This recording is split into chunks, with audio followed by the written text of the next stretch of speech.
हमारी आने वाली वीडियो से बाखबर रहने के लिए हमारे चैनल को सब्सक्राइब करने के बाद बेल आइकन पर क्लिक करना मत भूलिएगा। बिस्मिल्लाहिर्रहमानिर्रहीम dear students, welcome to IT series tutor channel. अपनी इस वीडियो में हम डेटाबेस से रिलेटेड एक और इम्पॉर्टेंट कॉन्सेप्ट को डिस्कस करेंगे और ये कॉन्सेप्ट है इंडेक्स का कॉन्सेप्ट। डियर स्टूडेंट्स, अगर आपको एक डिक्शनरी दी जाए और मैं आपको एक वर्ड बताऊं कि इस वर्ड का मीनिंग मुझे जानना है, तो आप कितनी देर में उस डिक्शनरी में से उस वर्ड का मीनिंग ढूंढ सकते हैं? जो लोग रेगुलरली डिक्शनरी का इस्तेमाल करते हैं वो चंद सेकेंड्स के अंदर 5 से 6 सेकंड के अंदर किसी भी गिवन वर्ड का मीनिंग डिक्शनरी में से ढूंढ सकते हैं। डियर स्टूडेंट्स, क्या आप ये बात जानते हैं कि एक स्मॉल साइज डिक्शनरी में भी कम से कम 36,000 अल्फाजों का जखीरा मौजूद होता है। इसके बावजूद जब आपको कोई वर्ड बताया जाता है या आप किसी वर्ड का मीनिंग जानना चाहते हैं तो विद इन सेकेंड्स आप उस पर्टिकुलर वर्ड का मीनिंग ढूंढ लेते हैं। ऐसा क्यों कर मुमकिन होता है? ऐसा इसलिए मुमकिन होता है क्योंकि डिक्शनरी में तमाम वर्ड्स अल्फाबेटिकली सॉर्टेड होते हैं, एक खास तरतीब से लिखे गए होते हैं। इसी वजह से जब आप कोई वर्ड का मीनिंग जानना चाहते हैं तो आप डायरेक्टली जंप करते हैं उस पर्टिकुलर पेज पे जो उस पर्टिकुलर अल्फाबेट से स्टार्ट हो रहा है। दिस पर्टिकुलर अल्फाबेट से आपका वो वर्ड स्टार्ट हो रहा है जिसका आप मीनिंग जानना चाहते हैं और फिर चंद सफ़े पलटने के बाद आपको वो वर्ड मिल जाता है। बिल्कुल इसी तरह से अगर आपको एक टेलीफोन डायरेक्टरी दी जाए और उसमें से आपको किसी शख्स का कॉन्टैक्ट नंबर ढूंढना हो, जबकि आपको उस शख्स का नाम भी मालूम हो और उसका एड्रेस भी मालूम हो, तो लाखों नंबर पर मुश्तमिल इस ज़ख़ीम टेलीफोन डायरेक्टरी में से आप चंद मिनट्स के अंदर मैक्सिमम वो नंबर आसानी से ढूंढ लेंगे। ऐसा क्यों कर मुमकिन है? इसलिए कि यहाँ पर भी डियर स्टूडेंट्स जितने भी नेम्स हैं वो तमाम के तमाम नेम्स अल्फ़ाबेटिकली सॉर्टेड होंगे। इसलिए आप किसी पर्टिकुलर नेम को जब ढूंढना चाहेंगे बड़ी आसानी से आप उसे ढूंढ के उसके एड्रेस को मैच करके आप उस नंबर को आइडेंटिफाई कर सकते हैं। लेकिन अगर मैं इसी क्वेश्चन को रिवर्स करूं, मैं आपको एक नंबर देता हूं और आपसे ये कहता हूं कि ये नंबर इस टेलीफोन डायरेक्टरी में मौजूद है, मुझे इस नंबर के मालिक का नाम और एड्रेस चाहिए, मुझे आप वो ढूंढ के दें, तो ऐन मुमकिन है कि आपको ये डिटेल्स ढूंढने में कई हफ्ते या हो सकता है कुछ महीनों का टाइम भी लग जाए।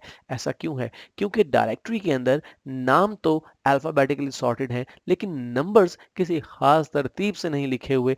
यानी जो टेलीफोन नंबर्स हैं वो किसी खास तरतीब से नहीं है बल्कि सिर्फ नामों को तरतीब दिया गया है और नंबर्स आगे पेस्ट कर दिए गए हैं। तो डियर स्टूडेंट्स, इंडेक्स डेटाबेस में इसी मकसद के लिए इस्तेमाल की जाती है कि जब आप अपने डेटाबेस में डाटा को स्टोर करते हैं तो मुख्तलिफ टेबल्स का इस्तेमाल करते हैं और हर टेबल में बहुत सा डाटा स्टोर किया जाता है।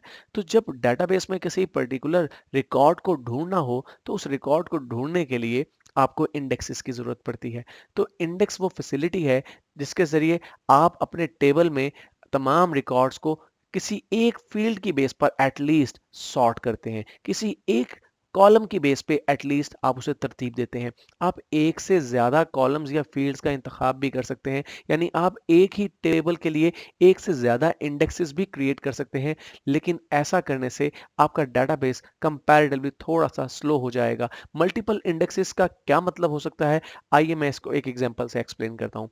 लेट्स से आपकी एक बुक शॉप है और आपके पास जितनी भी बुक्स मौजूद हैं आपने उनकी एक लिस्ट अपने पास मैनेज करके रखी हुई है और वो लिस्ट आपकी बुक के टाइटल्स की बेस पर है। यानी जो भी बुक का टाइटल है उसकी बेस पर आपने वो लिस्ट तरतीब दी है।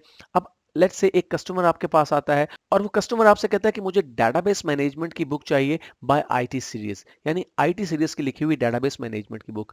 मार्केट में और भी बुक्स हो सकता है डेटाबेस मैनेजमेंट के ऊपर मुख्तलिफ ऑथर्स या मुख्तलिफ पब्लिशर्स की तरफ से पब्लिश की गई हूँ। तो उस बुक शॉप पे डेटाबेस मैनेजमेंट की बहुत सी बुक्स होंगी, लेकिन वो डायरेक्टली डी से स्टार्ट होने वाले जो नाम है बुक्स के उन पे जंप करेगा और वहां से आसानी से देखेगा डेटाबेस मैनेजमेंट और फिर आगे पब्लिशर का नाम मैच करके वो फौरी तौर पे रिप्लाई कर देगा कि उसके पास बुक अवेलेबल है या नहीं है। ऐसा इसलिए मुमकिन हो सका क्योंकि उसने अपने पास उन बुक्स को उनके टाइटल की बेस पे सॉर्ट करने के बाद एक लिस्ट बनाई हुई थी और उसकी बेस पे उसने आपको इन्फॉर्मेशन प्रोवाइड की।